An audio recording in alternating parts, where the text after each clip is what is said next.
there's been a lot of recent attention on creating child safe AI. I read an article on futurism that then led to me going down the rabbit hole on all this. And one of the other things that I will say, be very careful about, what you see in some of the reports and the articles that come out is sometimes you'll hear stuff that's hyped, like this just happened. Then you look into it and you're like, that happened 3 years ago. So one of the big things that was being hyped about this is like Alexa told a girl to stick a penny in a wall socket as though it just happened. And it didn't just happen. It happened a few years ago. So it's not like AI has just gone off the rails in the last few weeks and it's going to steal all our children's hearts and minds and stuff like that. The risks have been there for a while. But what going down the rabbit hole really highlighted, and I think it's an important call out for all of us, but especially those of us with young kids, is that AI is, at least the AI we have today that is really readily accessible, is not really safe for kids. And quite frankly, I sometimes am on the fence of whether it's safe for most adults, but kids especially are vulnerable to AI. And unfortunately, they really have not been considered at all when it comes to the use and the prevalence and the deployment of AI. And so looking into the story, it was a pretty crazy situation. I know if I was a parent, I'd be freaking out if it happened. And essentially, this little girl was asking Alexa a question and it told her to go stick a coin in a socket. And the mom freaked out. I was like, no, Alexa, like, no, no, no, no, don't do that.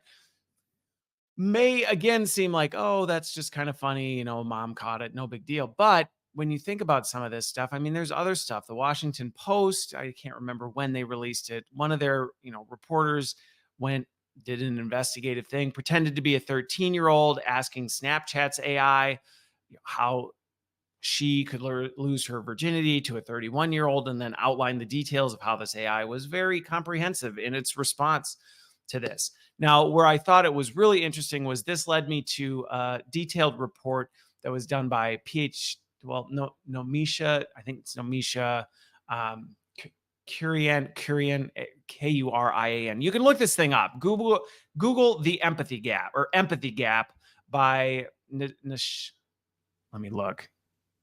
Nomisha Kurian, empathy gap. Anyway, you can see this. And what it is, it's a fairly comprehensive. So if you are looking to fall asleep or have some extra time on your hands, you can read it. It's fairly easy read, surprisingly, for a research paper, but it's a pretty dense thing that goes into really highlighting some of the risks and why kids are so vulnerable to AI. And I think this is an important call out for parents, especially, but it's not just for parents, because really, when you think about kids, part of what makes them so vulnerable is their very vulnerable cognitive state and emotional state. They're still in the early stages of development, which isn't just kids. There are mentally ill or mentally disabled people. There are certain people whose just emotional state, because of some of the things they're going through. This is why I think it's risky for people who would be struggling with depression to, hey, go ask AI what to do. They're in a vulnerable state that makes what may, to someone who's in a cognitively healthy state, mature, all of this, to someone who's not in that position, and again, may not be their own, it's not a blame thing, but just because of where they are, this PhD article really highlights. So there's a lot of transferability between like, oh, it's just dangerous for kids. So and this is where I think some of the reactions I see to some of this is, oh, we'll just put a child filter on it. Well, first of all, I don't know about anybody else, but when I was a teenager, a child filter would have done absolutely nothing. My parents didn't know enough about tech to do anything, but I know enough kids, and have 7 of them. So I've seen the way they can work their way around this stuff. But when we really dig into this, what it's talking about is there's a real need to figure out ways to make it safer for kids. And I think the effort is just to make it safer for people in general.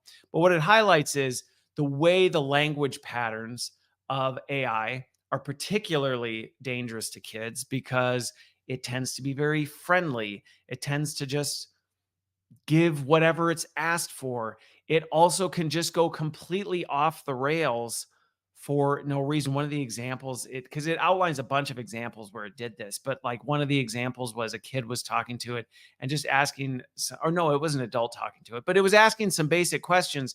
And when the person started arguing that it had the date wrong, it got like combative and violent in its language back to the person.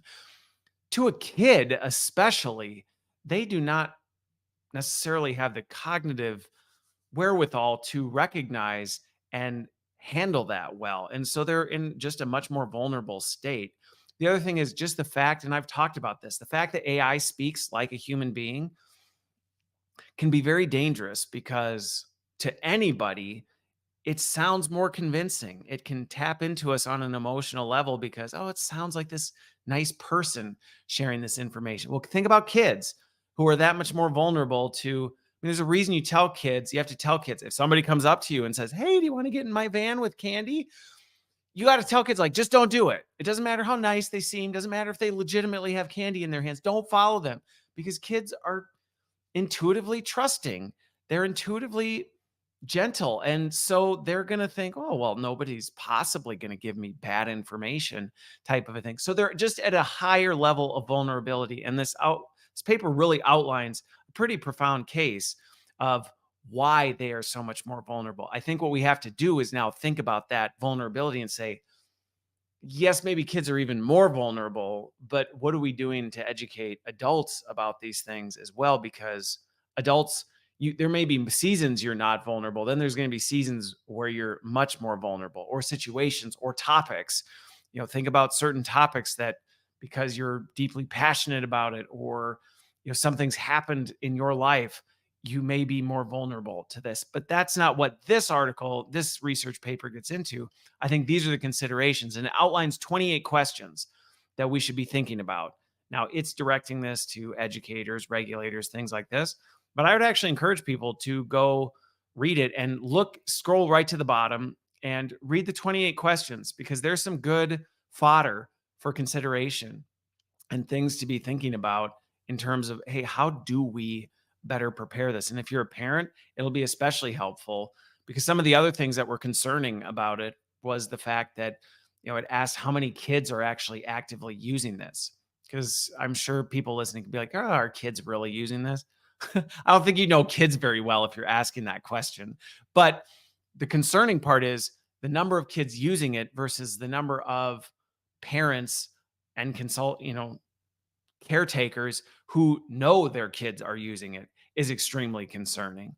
So there's already this gap of, oh, I just am assuming they're not using it, and they are, and that just opens more things. So I don't necessarily, in terms of answers on this, I think some of it, like I said, would be, I would encourage people to go look at the questions. Go look at the questions that it asks about, hey, what should we be thinking about? What questions should we be asking? Because it may help you process through some of this stuff, especially if you're a parent. But I think the other thing is we do need to think through some of this stuff. And if anything, we may have to wait for the tech companies to come up with kid-safe options, which you still don't see today. And I think we will start to see that. That would be one of the predictions I have, is that we're going to see kid-safe AI, but I don't know that it's ever really kid-safe. And I think that's one of the cautions I would give to people is, don't assume that even if they come out with a kid-safe AI, that it's kid-safe. You want an example of where that's can go sideways, just go to YouTube and go to YouTube Kids. It doesn't take you very long to find stuff that you go, this is not really kid friendly, but it looks kid friendly and on the surface sounds like it.